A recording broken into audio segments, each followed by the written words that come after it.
ចិនខ្លះទៅជ្រុលហួងទៅហើយខែវព្រលឹងប្រឡោមចិត្តអើយគុំចំបែងគេកាយភ្លើបង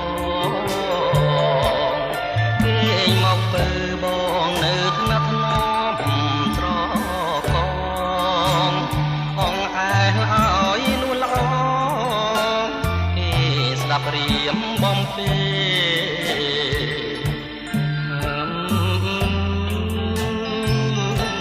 អូនគេទៅប្រលឹងពីលទៅអូនគុំព្រួយចាំដល់ពេលយើងបានកូនមួយទៅអាយគុំព្រួយ